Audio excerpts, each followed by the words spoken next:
Hello and welcome to Dubai Trains. In this video, I want to look at around the wall layouts and why they are, in my opinion, so much better than tabletop layouts. Let's have a look after the intro. So here is a tabletop layout, and this is a 4x8, very common design. So what can you put on a 4x8? Well, a 22 maximum radius curve. Here is some double track, and I put a 20-inch radius. So if you turn the scenery on, then you see I also added a back wall that divides the entire tabletop into two sections. So we have a spur with some kind of logging activity, just as an example.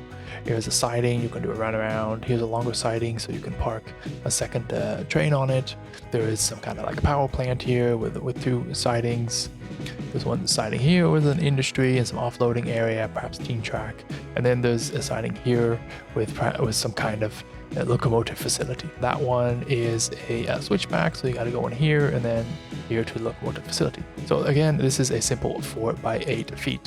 But a lot of people forget that this layout, you gotta be able to walk around it, or at least access it, to build it and to look at what you've made, and perhaps put a train back on the track if it derailed. You're gonna need around a 24-inch area around the table, and then you probably want to have some more on the front side if you have some visitors coming over or just 2-3 people looking at the layout.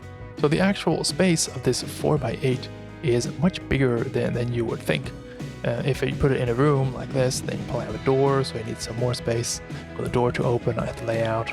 And I hear you thinking in the background, like, hang on a minute, I can put this table against the wall.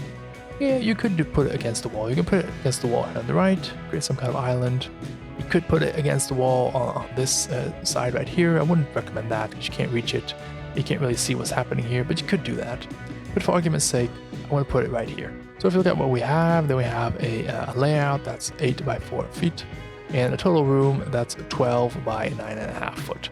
So these are the specs I use, and the total main line is 19.25 feet. Now if we take this room, I take everything out, and let's start putting some benchwork around the wall. We need some kind of swing gate here for the door. It's not that much of an issue.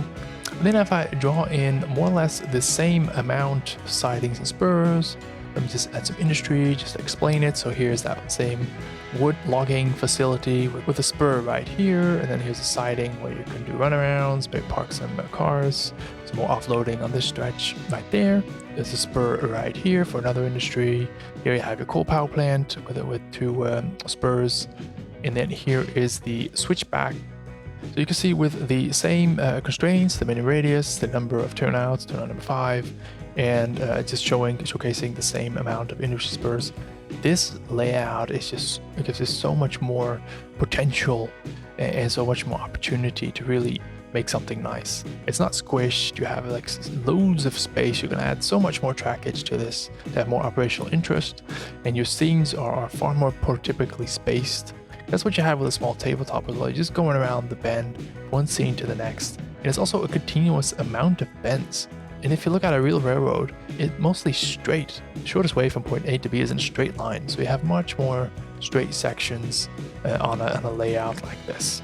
So enough food for thought. And I understand there's a lot of ifs and buts, and it's not always as easy as this. But if you do have that spare room and you were thinking to put in a tabletop there, have a look and see if you can make some kind of around the wall configuration, because it really gives a lot more potential for your layout for now and for the future.